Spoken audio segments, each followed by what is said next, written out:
It's almost magical to think about the Earth hanging there in space, constantly bombarded by energy from the sun, and how the balance between what comes in and what goes out dictates, well, everything about our climate. It's a puzzle scientists have been trying to solve for a long, long time. Yeah, definitely. Today, we're going way back to the late 1960s to see how we first started taking serious measurements of this energy balance from space. Exactly.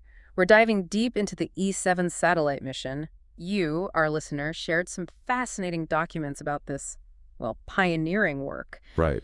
And our goal today is really to extract the core insights from these early attempts at measuring Earth's radiation from orbit. We've got two main reports here. It feels like blueprints and initial findings all rolled into one. One report details the energy measurement experiments themselves, and the other's a real deep dive into the data they collected. Yeah. It's a chance to see how this, groundbreaking technology first started to give us a picture of our planet's energy budget. And it's crucial to remember this was really the dawn of satellite technology.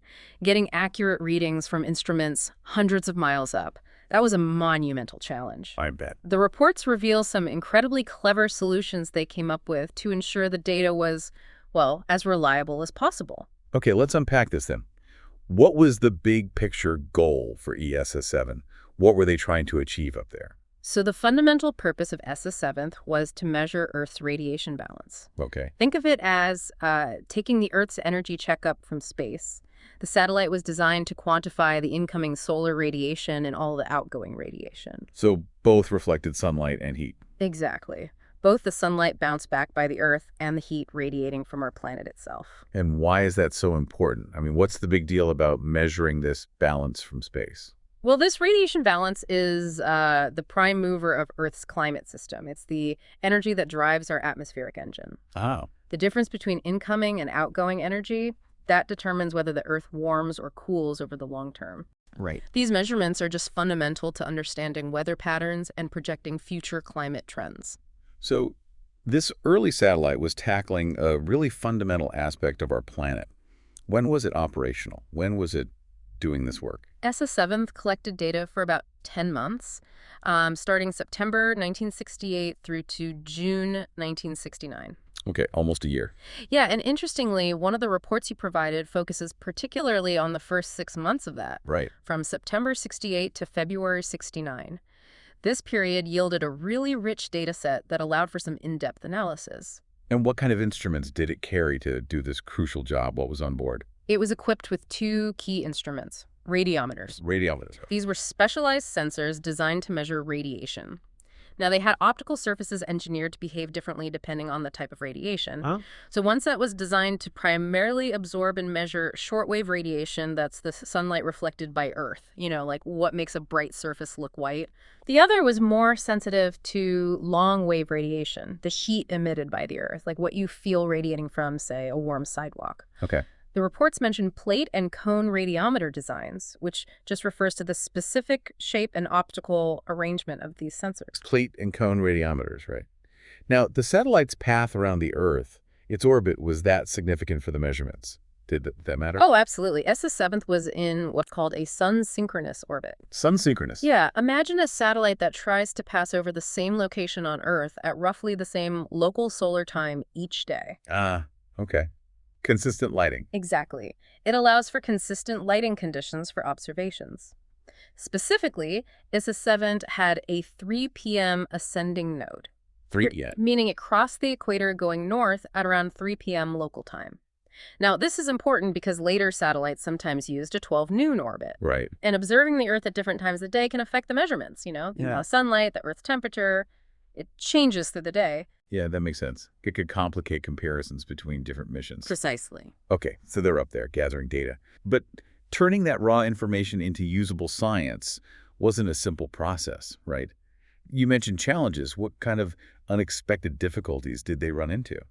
Yeah, the reports detail some, rather surprising challenges right from the start. Just processing the raw data tapes from ESSA-7 proved to be quite an adventure. Oh, well. They found inconsistencies in how the data was formatted and even in how the end of each file was marked on the tapes. Ah, It's like trying to read different books where each author used their own unique punctuation and formatting rules. It really highlights the, pioneering nature of this early space science. A lot of groundwork. well, that sounds incredibly frustrating. Yeah. So beyond just deciphering the data, they also had to be sure the instruments themselves were giving trustworthy readings. Calibration must have been huge. Exactly. Accurate calibration of the radiometers was paramount. This meant meticulously determining several key characteristics of the instruments, both before launch and while they were orbiting. Like what sort of things? Things like how much shortwave and longwave radiation the detectors absorbed, their broadband absorptivities. Okay.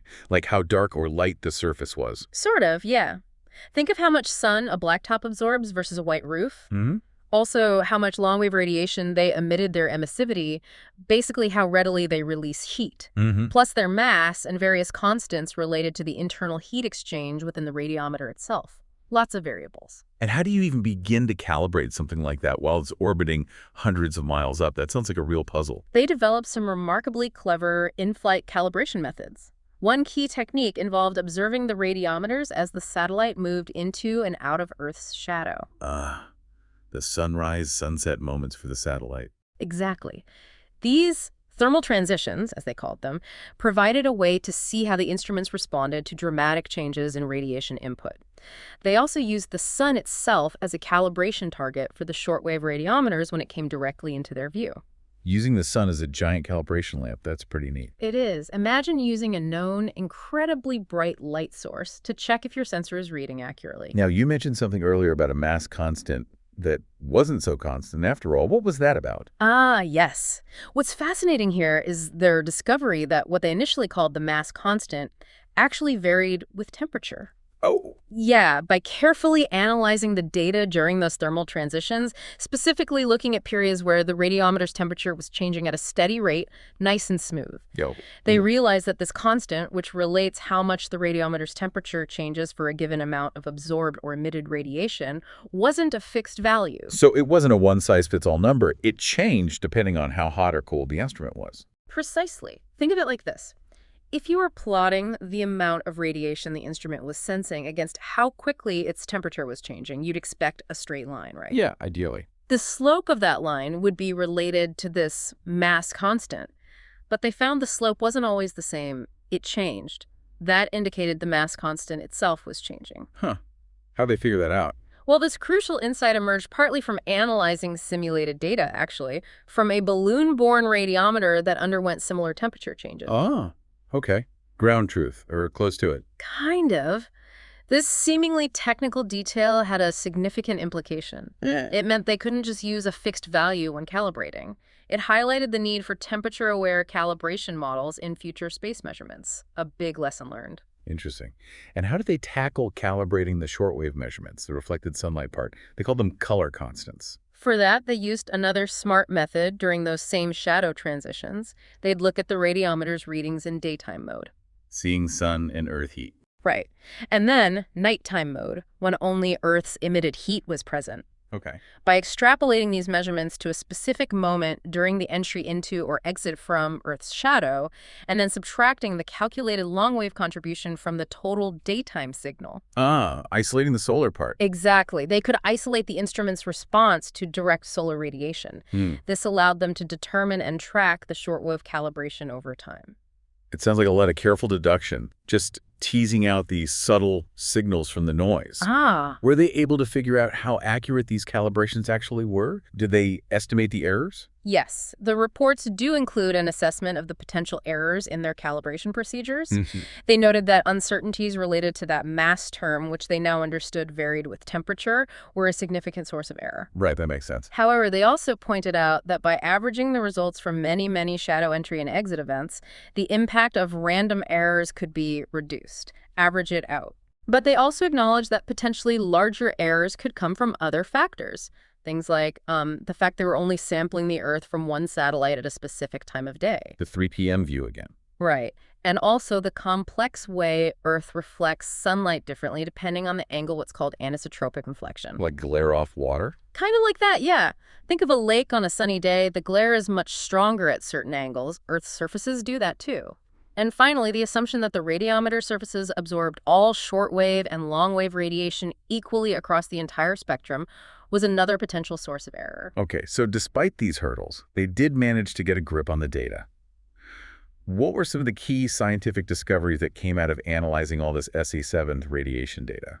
Well, first off, despite those data processing challenges early on, they achieved a very impressive data recovery rate, around 90%. That's huge. It is. That's a massive amount of information for that era. From that, they were able to calculate monthly averages of the radiation emitted by Earth and the sunlight reflected by Earth. Okay. These were expressed as irradiances and flux densities, basically ways of measuring the amount of energy flowing through a given area. They also calculated the Earth's albedo. Albedo. Yeah. That's the reflectivity, right? How much sunlight bounces back. Exactly. The overall percentage of incoming sunlight that our planet reflects back into space.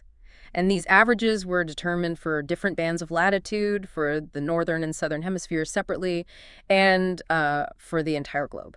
And what patterns did they see in this global radiation data? Anything stand out? One really significant finding was the identification of considerable variations, both east-west and north-south, in the emitted heat and the albedo, particularly in the tropics. The tropics, okay. Oh, Around the equator. yeah, roughly within about 25 degrees latitude north and south. They observed higher amounts of emitted heat over oceans, Warmer oceans were releasing more heat. while they linked it to areas with fewer clouds over the oceans. Less cloud cover, more heat escapes directly. Ah, I see. And conversely, they saw lower amounts of emitted heat over land, which tended to coincide with more cloud cover.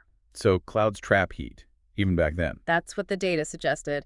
And interestingly, these patterns matched up pretty well with visual images taken by the ESSA 7th camera. Oh, cool. So they could see the clouds and see the effect on the radiation measurements. Exactly. So even in these early measurements, they were clearly seeing the significant impact of clouds on Earth's energy release. So you could almost see the clouds acting like a thermal blanket, trapping some of that heat. Precisely. That's a good way to put it. They also compared their overall global albedo measurements with those from earlier studies. And how did they stack up? They noticed some differences. They suggested this could be partly due to SSS-7's 3 p.m. orbit compared to the 12 noon orbits of some other satellites. Right, sampling at different times of day again. Yeah, leading to different sampling of cloud cover and surface conditions throughout the day. It matters when you look. That makes sense. Seeing the Earth at a different time of day would give you a slightly different snapshot. Were there any other interesting agreements or correlations they found in the data? Yes, actually. They found good agreement between the ratio of long-wave optical properties they had measured in the lab before launch. The pre-flight checks. Right. And the relationship they observed in the actual nighttime measurements from one of their radiometers in space. So the lab work matched the space observations. In that respect, yeah. This increased their confidence in their initial calibrations, even though they had used a relatively simplified model of the heat radiating from Earth back then. Okay. They also looked at how the readings from the two different types of radiometers, the plate and the cone, correlated with each other. Comparing the two sensor types. Exactly. The relationship between these measurements was related to their geometrical shape factors, Yeah. essentially how each instrument sees the Earth, its field of view. Now, while there was some uncertainty in this relationship, they concluded something interesting. That adding more sophisticated detectors just to measure the fine details of Earth's outgoing radiation might not significantly improve the accuracy of their overall heat emission measurements during calibration. So the simpler setup was maybe good enough for that specific purpose. For the calibration aspect, potentially yes. It suggested that basic detectors might be sufficient for that task, even if more complex ones are needed for other scientific goals. So all this work with SI-7 wasn't just about understanding the Earth back then. It also had implications for designing future space missions, right? The reports mentioned something called LZEB. What's that? Absolutely. A key objective of analyzing the ESSA Festus data was to provide insights for the design and operation of future experiments aimed at measuring Earth's radiation budget over the long term. Looking ahead. Exactly. LZEBE, which stood for Long-Term Zonal Earth Energy Budget Experiment, was one such mission that was being considered at the time. The lessons learned from ESSA-7 were invaluable for planning things like LZEB. Like what? What were the key takeaways for building these next-generation satellites based on the ECD-7 experience? They identified several critical optical considerations. For instance, they stressed the need for future detectors to have a consistent spectral response, Got meaning they should react the same way to radiation across both the shortwave, the sunlight part, and the longwave, the heat part of the spectrum. No weird biases. Okay, uniform sensitivity. Right. They also emphasize the importance of having a very detailed understanding of how the optical surfaces of the radiometers absorb radiation at different wavelengths and at the expected operating temperatures in space. So really know your materials. Absolutely. They even pointed out that common white materials used on spacecraft back then, like anodized aluminum, actually had limitations when measuring long-wave radiation accurately. Huh. So the choice of paint or coating really mattered. It really did. They suggested that maybe white paints similar in formulation to black paints might be better, provided they didn't degrade too much when exposed to sunlight up there. Interesting technical detail. Anything else? Geometrically, they highlighted the need to understand how the optical surfaces absorb radiation coming from different angles. This was crucial to accurately calculate those shape factors we mentioned earlier, how the instrument views the Earth. Got it. They also noted that having uniform exposure to the sun during calibration in space was beneficial, makes the calibration cleaner. Makes sense. And regarding those more complex detectors for measuring the fine details of Earth's outgoing radiation, their analysis of ESSA data suggested, again, they might not provide a significant boost in overall accuracy during the calibration phases. Okay. So the overarching recommendation, the big takeaway, was that for future missions, it's absolutely essential to know all the physical and optical properties of the radiometers as accurately as possible before they are launched. Do your homework on the ground. Exactly. That way, you get the most out of the in-flight calibration you perform later. It really sounds like ESSA-7 was a crucial first step. I mean, it clearly faced a lot of the initial challenges of working with space-based data, but it provided some incredibly valuable lessons. Oh, definitely. Not just about our planet's energy balance, but also about how to effectively measure it from orbit in the first place. Exactly. The ESSA-7 mission was truly groundbreaking in its efforts to provide long-term measurements of Earth's energy balance from space. It demonstrated both the feasibility and, frankly, the inherent difficulties of such ambitious undertakings back then. So just to recap for everyone listening, we've looked at the hard work involved just getting the data off the tapes, The processing hurdles. the innovative calibration techniques they basically had to invent to ensure accuracy, Yeah, the shadow transitions using the sun. and those initial but significant observations of global radiation patterns, particularly the interesting variations they found in the tropics related to clouds. And importantly, we've seen how the knowledge gained from ESSA-7 directly influenced the design thinking for future, more advanced Earth observation missions. It was a vital learning experience. It really makes you appreciate how these early missions paved the way for our current understanding of Earth's climate system.